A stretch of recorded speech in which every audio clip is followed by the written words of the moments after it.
Salut à tous, donc aujourd'hui on va voir comment démonter et remonter ce FNX 45, donc c'est-à-dire partie haute au complet, partie basse au complet. Il n'existe qu'un tuto à l'heure actuelle, il est sur YouTube, mais en anglais et on ne voit pas très bien comment remettre les pièces, etc. Donc là je vous propose vraiment quelque chose en français, je ne mettrai pas de sous-titres, d'une part parce que j'ai vraiment la flemme et d'autre part parce que j'ai pas le temps, tout simplement. Donc celui-ci c'est un modèle Spartan Import, le bout orange, donc États-Unis. Voici le mien, hop, donc celui-là, c'est exactement le même. Donc voilà, hop, il n'y a pas de numéro de série ici. Pour le démontage, donc déjà, on arme le marteau, ou pas, hein, ça dépend comme vous voulez. On l'arme jusque à le mettre sur la hauteur de culasse. On vient déverrouiller, et là, on fait sortir la culasse de la frame, comme ceci. La frame, on la pose, on n'en a pas besoin pour le moment. La culasse. Donc là, il va falloir vous munir, j'allais oublier, de ceci. C'est un set d'embout, de tournevis, d'un petit peu de tout. Alors, déjà on démonte le protège pas de vis. Hop, on met de côté. On vient ensuite enlever le guide ressort et son ressort. Pour le démonter, c'est super simple. En fait, donc là je vais en profiter pour l'essuyer. Parce qu'il a un problème en fait ce P1. Vous tirez le ressort vers le bas et vous avez ici le guide. Le guide, en fait, il y a un petit espace, hop, ici. Et le but, en fait, c'est de le pousser vers l'extérieur. Donc, en fait, il faut forcer un peu comme un âne. Comme ceci. Voilà. Et là, vous pouvez sortir donc votre ressort et le nettoyer. Donc, ressort, il fait de longueur, pour vous donner les dimensions. Longueur, il fait 9 cm pour un diamètre de 9 mm. Voilà, pour vous donner une idée, si jamais il vous arriverait à tout hasard de l'upgrader, si vous trouvez un ressort dans ce type-là, vous pouvez toujours essayer. On sort le canon comme sur un PA. Donc là, pareil, il va vous falloir vous munir d'une petite pince. Donc moi, une petite pince à bec. Hop. Et ici, vous avez un petit ressort. Voilà, ici. Très dur à trouver d'ailleurs. Donc pour le remplacer, moi j'ai utilisé un ressort de trolley, donc de chariot électrique de Gearbox version 2 ou version 3, c'est pareil. Donc un ressort de chariot. Et là en fait, faut sortir le ressort en le tirant vers soi, donc dans ce sens-là, en le tirant et en le sortant vers le haut. Donc comme ceci. Et là, vous n'avez plus qu'à sortir le canon. Voilà. Donc là, votre canon externe est ici. Vous avez votre canon interne ici. Donc le canon interne, il y a une petite vis que je retrouve juste le tournevis que j'avais utilisé. Une petite vis ici. Et là, on vient les enlever comme ceci. Hop, je remets le hop à 0. Donc c'est un système Bax que j'avais remplacé par un joint pop, mais au final le joint pop s'avère que c'est pas non plus de la super cam. Donc on enlève, et là vous avez donc votre ressort. On met de côté. Les deux vis de serrage. Hop, pareil on met de côté. La clavette qui appuie sur le joint pour faire l'effet au pop. Donc on dirait que c'est du standard Aikapa à première vue. Ça c'est plutôt bon. Votre canon, le joint. Le canon en longueur, c'est un type VSR10 dans tous les cas, enfin type GBB, donc il fait 11 cm de long, donc 110 mm. Et je crois d'origine il est un 6,04 il me semble. Donc le joint pop va virer pour un autre. Vous avez votre roue de réglage. Ici, alors vraiment tout au bout ici, Là, vous avez un petit joint, donc moi je ne vais pas le retirer parce que ça sert à rien. C'est ce qui permettra de bien serrer au niveau de la roue, qu'elle bouge pas toute seule en fait, tout simplement. Hop, donc là vous avez démonté votre partie canon. Hein. Je vais me déplacer la chaise. Désolé pour la caméra, c'était pas du tout prévu. Ensuite, vous avez à l'avant, hop, ici, une petite BTR. Donc là, c'est du... Il me semble que c'est du 1.3. On va vite le voir. Normalement, c'est bien du 1.3. C'est bien du 1.3. Et là, vous allez non pas dévisser, mais vous allez visser entièrement la vis. Hop, comme ceci. À partir de là, vous allez pouvoir sortir votre mire. Pour l'arrière, alors l'arrière, il va vous falloir vous munir d'un tournevis cruciforme. Et vous allez dévisser les deux vis qui sont ici. Donc bien prendre les bons tournevis pour éviter d'éclater les têtes de vis en fait. Parce qu'après pour les dévisser vous allez être un peu marron. C'est pour ça qu'il y a plusieurs embouts qui existent, plusieurs tailles. Donc là, rien de plus simple. Hein. Hop, et c'est ces deux vis là qui maintiennent, hop, je remets le stabilisateur, voilà, qui maintiennent votre mire arrière. Donc là, on peut venir les enlever. Hop, on les met de côté. Là, à partir de là, vous pouvez retirer votre mire arrière. Pour retirer le blowback housing, donc il faudra bien sûr enlever les deux vis, mais il faut enlever les deux vis du cover plate. Celui qui va cacher en fait l'espace qu'il faut pour mettre un RMR. Donc là, il me semble que c'est du 2, une clé de 2. Hop, et là on vient les enlever.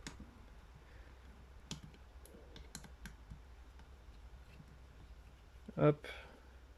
À partir de là, vous avez vos deux vis. Donc moi, je vous conseille de les laisser comme ça pour pas les perdre parce qu'elles sont vraiment petites. Et là, donc vous allez enlever votre BBH. Comme ceci. Attention à l'arrière, voilà. Vous avez votre petite pièce qui permet de faire cycler la culasse proprement, qui n'accroche pas. Et vous avez aussi une autre petite pièce, donc c'est le faux extracteur, qui est ici. Tac. Donc pour l'enlever, il se met comme ceci. Donc la culasse, elle est vide, donc vous pouvez la nettoyer, la dégraisser, etc. Votre blowback housing, donc c'est pas fini. Hein. Vous avez donc la petite pièce avec son ressort. Donc elle a un sens particulier, elle a un trou ici, et c'est là où vous allez mettre le ressort. Donc à ne surtout pas perdre. Le ressort est super important. De là, vous avez donc ici la petite pièce qui maintient le ressort du nozzle, donc avec une petite tige, un petit chasse-goupille, vous allez chasser cette pièce là. Hop, voilà. Donc pareil, de côté. À partir de là, vous pouvez sortir votre nozzle. Donc le nozzle il se sort comme ceci. Hop. Donc sur le côté, vous voyez ici son ressort. Hop. Donc à ne surtout pas perdre également. Parce qu'il est assez spécifique ce con en plus. Au niveau tension. Donc il est compatible avec le ressort de tout ce qui est nozzle standard. Donc ça c'est plutôt bien. Donc là vous pouvez retirer votre nozzle. Et vous pouvez aussi au fond normalement. Si je me cours pas, je regarde. Ah non c'est bon. Au fond vous n'avez pas de joint torique. Qui servira à rien d'ailleurs. Là vous avez donc votre nozzle pas tout à fait encore démonté. Donc vous avez une vis à l'arrière. Là il va falloir prendre un tournevis plat assez large en soi. Je regarde ce que j'ai. Assez large au niveau du truc. Et là vous allez complètement le dévisser.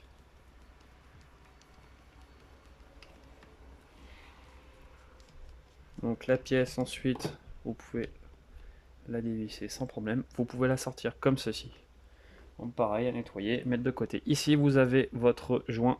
Alors lui il a morflé. Ouais, lui il a morflé, il va falloir que je le refasse avec de la pâte à joint. Donc, comme on peut le voir, hop. Hop, lui il a morflé, d'où les soucis de tir parfois. Et toute cette partie là. Donc là ça sera à refaire avec de la pâte à joint, ce que je ferai, donc je pourrais pas le remonter comme ça. Donc là pareil, vous pouvez nettoyer ici. Vous voyez, il a morflé, le nozzle a vraiment morflé ici. Alors pourquoi? Je pense parce que c'est dû aux vis, les vis qui se trouvent sur le blowback housing. La personne avant moi a dû les serrer trop fort, ce qui a littéralement défoncé le piston. Donc là, ça sera fait pareil à la colle UV. Je pourrais le réparer. De là, il va falloir aussi retirer la rocket valve. La rocket valve, elle se trouve là, dans... Alors, je pourrais pas le faire parce qu'il n'y a pas assez de lumière. Hop. Mais quand on pousse ici, on voit que... Enfin, on entend plutôt qu'il y a la rocket valve. Donc ici, à cet emplacement-là, ici, à la mise au point, tac, ici, vous avez une petite goupille. Ou là, ça dépend, c'est comme vous le souhaitez. Et là, avec un chasse-goupille, hop, vous chassez la goupille jusqu'à ce qu'elle sorte. Je vais réessayer moi de l'autre côté, ça, je pense que ça sera plus simple pour moi, pour la sortir. Hop, voilà. Donc là, vous pouvez la sortir, hop, à l'aide du... Voilà, le truc qu'il fallait pas faire parce qu'elle est crade maintenant, c'est tombé par terre. Donc vous avez votre rocket valve, on dirait une rocket valve de Glock. Voilà. Donc je me demande si c'est pas du standard, ce qui serait bien d'ailleurs. Et vous avez son ressort. Donc elle va bien dans ce sens-là. Tac, quand vous le mettez, vous prenez votre nozzle, elle va dans ce sens-là. Voilà, tout simplement. Et là, vous avez donc toute votre partie haute qui est démontée.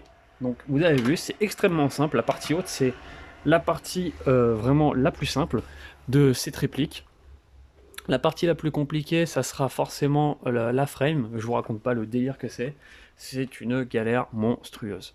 Donc, pour le remontage, c'est dans le sens inverse. Donc, c'est tout bête. Je mets sur pause, je change le joint, je répare tout ça et je vous reprends juste après. Donc, après avoir réparé le joint de la tête de cylindre, de piston, donc je l'ai remis en place. J'ai aussi refait avec de la colle UV de chez Bostik. Donc, colle à séchage UV. C'est de la cyanocrylate un peu spécifique, on va dire. J'ai refait les encoches du cylindre, donc en fait il est vraiment plat, il est refait, donc j'ai tout refait proprement. Le joint, je l'ai refait avec de la pâte à joint pour moteur diesel, ça va très très bien. Alors, pour le montage, c'est le sens inverse du démontage, rien de plus simple. Je conseille quand même d'avoir de l'huile siliconée. Donc, moi je l'ai fait moi-même dans les pipettes, hop, je le fabrique entre guillemets moi-même. Donc j'obtiens la viscosité que je veux. En premier lieu, il va falloir remonter donc la rocket valve. La rocket valve, comme je vous ai dit, ça va dans ce sens-là. Donc on vient mettre le ressort. On vient mettre le petit teuteux qui va bien.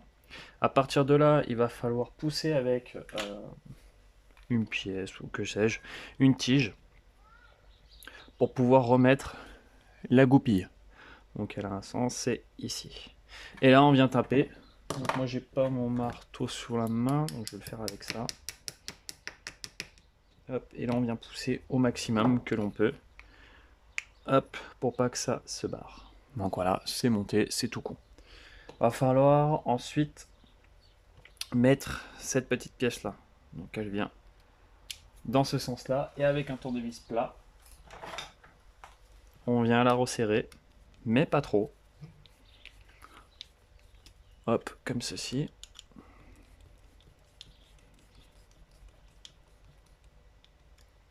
Voilà, je pense que là ça ira pas mal. Hein. Là on n'est pas mal du tout. On vient quand même tester que la rocket valve fonctionne bien. Donc en fait on vient entrer par l'entrée du gaz ici, on vient pousser et on relâche la rocket valve. Faut voir si ça revient bien en arrière. Petite chose sympa que les gens n'ont peut-être pas remarqué, VFC ont designé une cartouche de 45 ACP ici. En fait, ici on voit bien la gorge de l'étui ici, l'étui et l'ogive. Voilà. Donc bon, est-ce que ça change quelque chose? Non. Au design, oui, mais Enfin voilà quoi, je veux dire, c'est sans plus. Une fois que c'est fait, on vient placer le ressort sur le côté. Hop, comme ceci. Bon, il fait un peu la gueule, j'ai l'impression que les ressorts VFC sont pas de super qualité. Et à partir de là, eh bien, on vient lubrifier le ressort, hop, qui se trouve ici. Donc ça, on peut le virer en attendant. On vient le lubrifier. Hop, on vient lubrifier le joint torique qui permet de créer l'étanchéité et donc de faire reculer la culasse. Parce que sans cette étanchéité-là, votre cycle de culasse ne sera pas vraiment optimal. Hop, on peut le poser. On vient lubrifier l'intérieur du BBH. Hop, de toute façon, ça va s'étaler au fur et à mesure des tirs. Et à partir de là, en fait, voilà, on vient mettre le nozzle comme ceci. Hop. Faites gaffe, vraiment, c'est au niveau d'ici. Vous voyez, le joint tape. Vous le poussez un petit peu vers le haut et vous pouvez pousser votre nozzle. Hop, comme ceci. Et il y a toujours un petit chiffon à portée de main. C'est toujours plus agréable de travailler les mains propres que les mains dégueulasses. Ensuite, ici, vous avez votre ressort de nozzle. Vous le poussez le plus bas possible. Et là, vous avez cette petite pièce. Hop, cette petite pièce, c'est simple. Elle va... Le petit téton qui est ici va vers le bas. Donc, c'est-à-dire que vous mettez votre petite pièce comme ceci. Et là, vous poussez, hop, correctement. En fait, ça vient verrouiller tout simplement le ressort. En fait, il vient juste... ça sert de cale pour le ressort, en fait. Et là, vous vérifiez... tout en tenant ici, sinon ça marche pas, vous vérifiez si votre nozzle revient bien. Bon là il a un peu plus de mal, parce que le joint est un peu plus épais, mais autrement ça revient, ça cyclera, je pense qu'il n'y aura pas de souci. Donc pour le BBH, on est bon.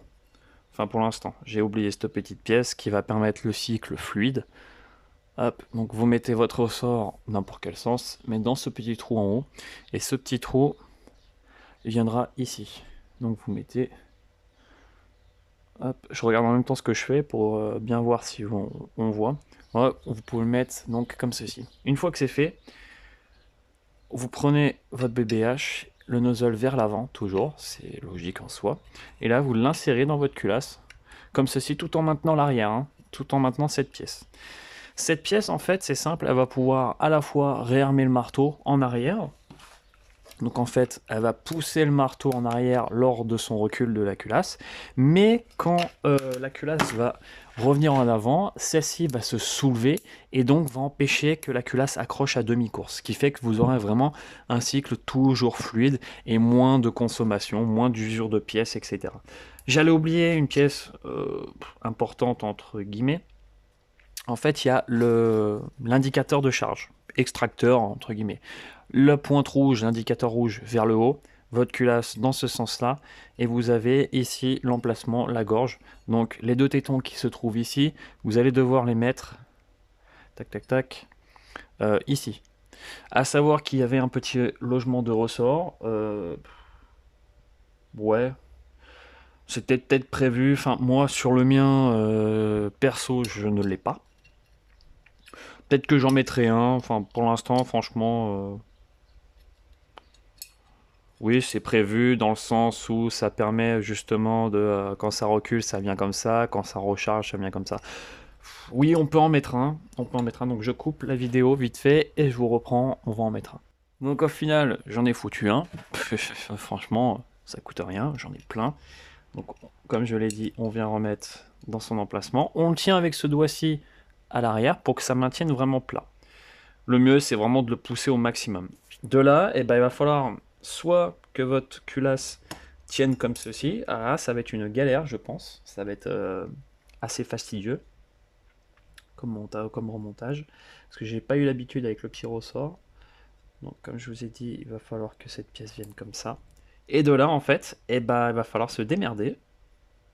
Hop, à faire rentrer le BBH tout en maintenant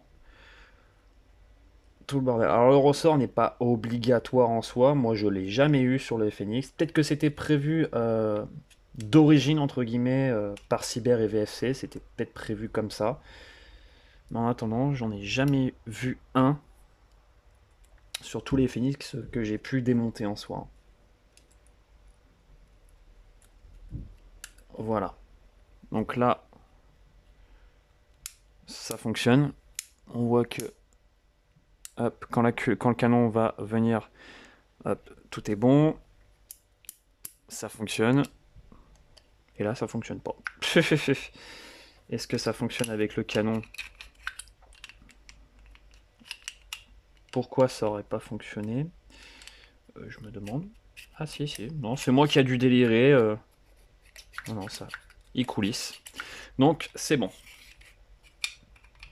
Hop. À partir de là, on va pouvoir remettre les mires arrière. Alors, les mettez pas à l'envers. Hein. Me les mettez pas comme ça. De toute façon, vous pourrez pas les visser. C'est simple, c'est les points blancs vers l'arrière.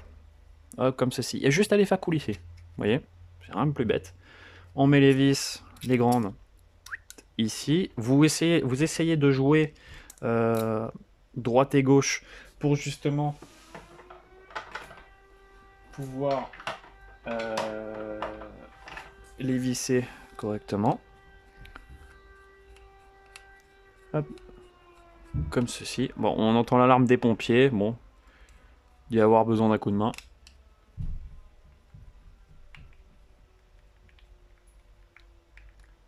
Hop, on est bon. Bon, le nozzle a un peu de mal. Bon, c'est le joint qui merde un peu. Ça, c'est problématique sur les FNX. C'est dommage. Donc là, on vient remettre la plaque. Soit la plaque, soit votre plaque d'adaptation pour RMR. Donc à partir de là, on va pouvoir la revisser. Alors, je me rappelle que c'était du 2. Parce qu'il s'est se passer quelques jours hein, avant que je puisse continuer le remontage. Hop, on vient visser, mais pas trop. Et là, on vient vérifier que ça coulisse quand même. Bon, ça coulisse un petit peu. Bon, un petit peu mal, je l'avoue. Ça, c'est pareil. La mire, hop, vers l'avant. De là, on va pouvoir la revisser. Donc, en fait, il va falloir, pas la revisser, la dévisser, cette vis. Alors, je sais, c'est débile. C'est complètement débile. Même moi, j'aurais jamais pensé à ce système-là. De plus qu'elle bouge, elle n'est pas totalement fixe. Et là, on vient dévisser, hop, la mire, comme ceci. Alors, il faut pas trop la faire dépasser. Pourquoi? Bah, d'une part, parce que sinon, la mire va bouger. Et de secondo, en fait, votre canon va coulisser donc, dans ce rond, ce qui est totalement normal. Et du coup, en fait, ça va taper au niveau de la vis, ça va tout bouffer, ça va tout bousiller. Donc, vaut mieux éviter. De là, on vient remettre le canon. Hop. La bague de protection. Alors, je sais, c'est rouge, c'est Spartan Import, c'est US. Donc, forcément, c'est les lois ne sont pas les mêmes ici, enfin là-bas, que chez nous. On remet le guide ressort. Tout con, hein. Hop, comme ceci. Et votre culasse, tac, et remonté. Donc voilà pour la première partie. On se retrouve dans la prochaine vidéo pour la seconde partie.